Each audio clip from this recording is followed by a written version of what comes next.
There they go. Led by the Honda two-seater Indy car. At the head of the field, driven by the 1969 winner Mario Andretti. To see more Honda racing content, go to racewithhonda.com. There's Mario.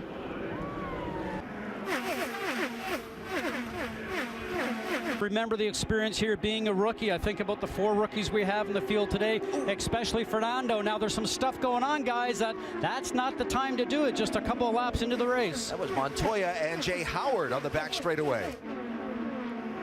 He's still hanging on to the 8th place car ahead of him. Back to 9th place for Alonso. Not surprising that he would drop back for a while. I use the Kurt Busch model as an example as TK goes for 2nd place. And Rossi and... Well, I just want to make the point, you talk about all the things he has to think about. Just as they were going out on that last pace lap, they had to remind him twice what fuel map to be on. There's a little dial on his dash, on his steering wheel. He has to turn it to be on the right one. They said, okay, go to 5. No, you're an 8, go to 5. So even at the last moment, they were having to work with him to get him just right. Wow, willpower made J.R. Hildebrand work for that spot. The cars go through here, guys. The car on the very top, okay, which is Jay Howard. We're going to roll this through now. Well, look at Jay. He's already way off the line. He's off the dark patch of the racetrack, which we call the racing line. He's up in the gray. He's lost control of the car. He's hoping he's not going to hit the wall. He impacts the wall, comes off the wall, just misses the 10 of Tony Kanaan. Unfortunately, Scott Dixon is right there, up and over the front of the car. Car hits on the top of the wall. The safety cell on these cars, guys, I can't tell you how strong they are. An awful accident, but as we saw, Scott Dixon right there, hands away from the steering wheel. We saw him get out, and when we first went to this frame, when we first saw this accident, you heard some roar from the crowd, and that was because they knew that Scott Dixon was okay, and the 77 of Jay Howard was also okay. Boy, this is just bad timing on Dixon's part and incredible fortune with the way this car lands on top of the wall. Or he's incredibly fortunate.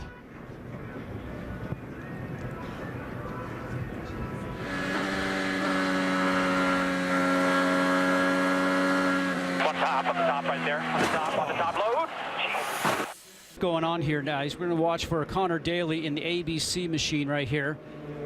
Number 4 machine. As we roll here, he's starting to take advantage of some backup that's going on. Everybody's starting to get packed up a little bit. He thinks I'll go around the outside. Not enough room to go around the 83 of Charlie Kimball.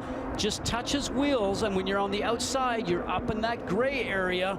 And off he went into the wall. I'm sure if he had a do-over with that one, he would want to do that one more time differently. But to his defense, he was on a roll, wasn't he? He just needed an extra half a foot. But it's kind of early in the race. We'd only done 67 laps. What a pity. He had a good car underneath him.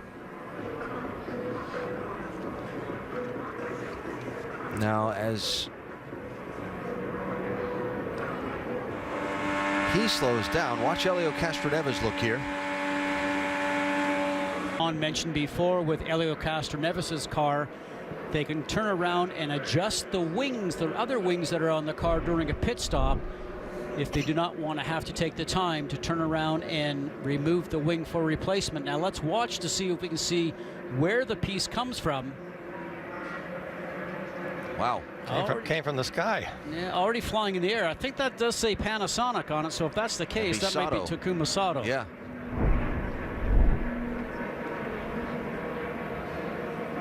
Let's see, zero in here on the 26 car of Sato, and Marco Andretti. Look at the behind the left rear tire of the 27.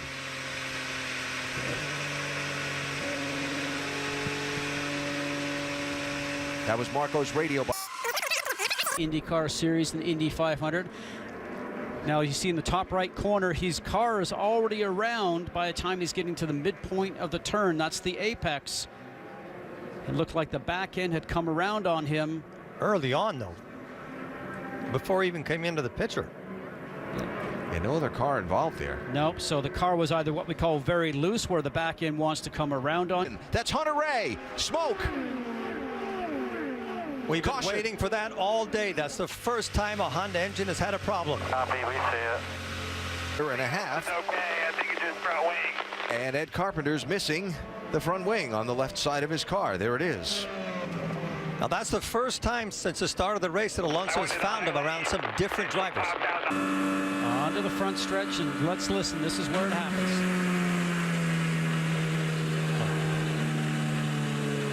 No warning. He gives way. Oh, trouble! Into the wall! And many more involved.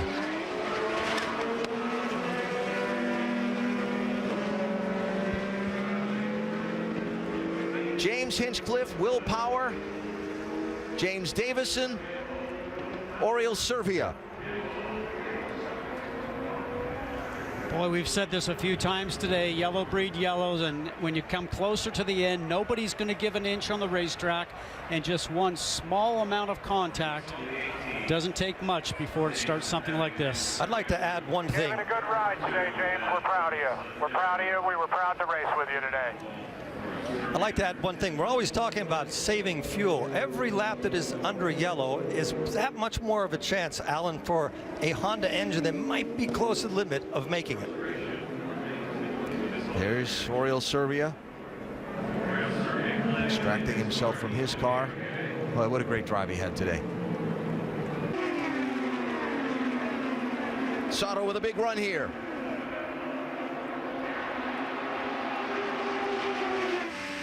Takuma Sato to the lead. We still have 5 laps to go. He's won once in IndyCar Series competition. Former Formula One driver. Had one getaway a few years ago. Now he's going to see the white flag, and he's opened up a little bit of a gap on Castroneves. 1 lap to go in the Indy 500. White flag. Still clear by 2. The one that got away comes back to him. Checkered flag is in the air, and the 101st Indianapolis 500 is won by Takuma Sato.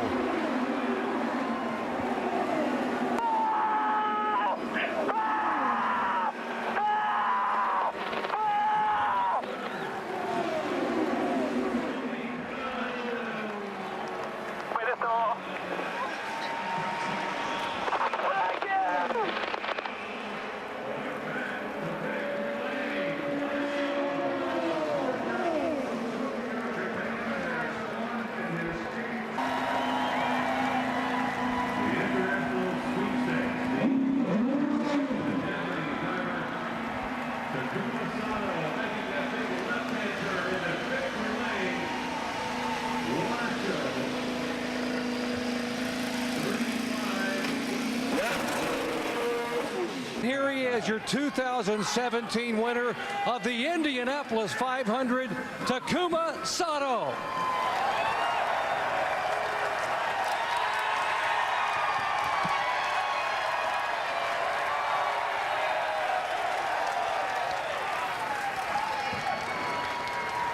There are few